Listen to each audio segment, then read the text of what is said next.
Assalamualaikum warahmatullahi wabarakatuh. Salam sehat dan sejahtera untuk kita semua.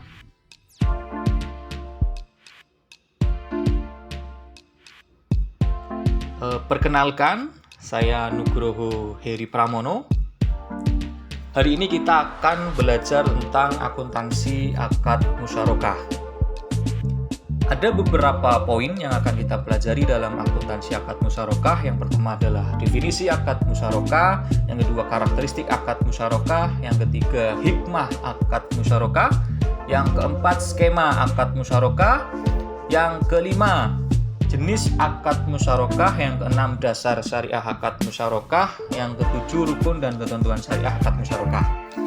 Kita mulai dari yang pertama, yaitu definisi akad musyarakah.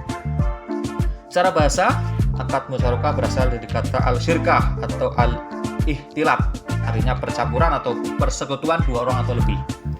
Sedangkan menurut terminologi, akad musyarakah adalah akad kerjasama usaha antara dua pihak atau lebih, di mana masing-masing pihak memberikan kontribusi dana dengan ketentuan bahwa keuntungan akan dibagi berdasarkan kesepakatan, sedangkan jika ada kerugian akan ditanggung bersama sesuai dengan porsi kontribusi dana.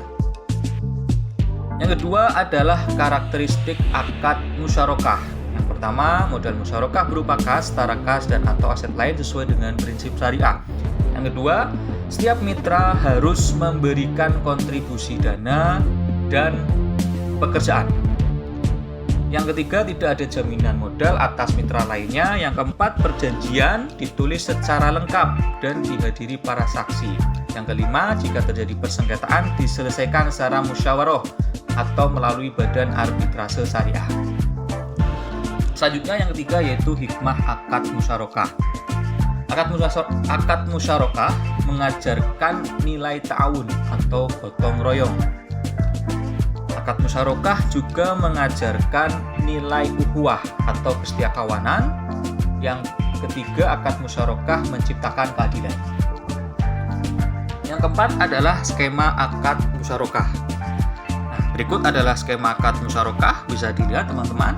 Mitra 1 dan Mitra 2 melakukan akad musyarakah untuk suatu usaha. Jika ada keuntungan dibagi bersama, kemudian jika ada kerugian akan dibagi sesuai dengan porsi modal yang disetorkan. Yang kelima adalah jenis-jenis akad musyarakah. Yang pertama ada syirkah al-milk, yaitu kepemilikan bersama atas suatu aset tanpa membuat perjanjian atau kontrak yang resmi. Contohnya warisan, hibah, wasiat. Jadi akad musyarakah ini terbentuk karena ada warisan, karena ada hibah ataupun wasiat. Jadi tidak perlu membuat perjanjian yang resmi. Kemudian syirkah al-uqud atau syirkah kontrak, yaitu kemitraan yang tercipta dengan kesepakatan dua orang atau lebih dalam bekerja sama untuk mencapai tujuan tertentu. Syirkah al-uqud ini ada beberapa jenisnya. Ada syirkah abdan, yaitu syirkah kerja, contohnya yaitu kerjasama antar akuntan. Kemudian ada syirkah wujuh, di mana dalam syirkah ini para pihak tidak menyetorkan modal. Kemudian ada syirkah inan. Syirkah inan yaitu posisi dan komposisi pihak yang terlibat tidak sama. Ya, posisi dan komposisi pihak yang terlibat tidak sama, ini syirkah inan. Sedangkan syirkah mufawadah yaitu posisi dan komposisi pihak yang terlibat itu sama. Nah, ini adalah beberapa jenis akad musyarakah. Selanjutnya yang keenam adalah dasar syariah akad musyarakah. Dasar yang pertama yaitu dari Al-Qur'an, di mana di Al-Qur'an dijelaskan maka mereka berserikat pada sepertiga. Quran surat An-Nisa ayat 12. Sedangkan dalam hadis yaitu hadis qudsi dari Abu Hurairah, aku atau Allah adalah pihak ketiga dari dua orang yang berserikat, sepanjang salah seorang dari keduanya tidak berkhianat terhadap lainnya. Apabila seseorang berkhianat terhadap lainnya, maka Allah akan keluar dari keduanya. Hadis Abu Dawud dan Al-Hakim dari Abu Hurairah. Yang ketujuh yaitu rukun dan ketentuan syariah dari akad musyarakah. Yang pertama ada pelaku atau para mitra, yang kedua ada objek musyarakah, yang ketiga ada ijab qabul atau kontrak, dan yang keempat ada nisbah keuntungan.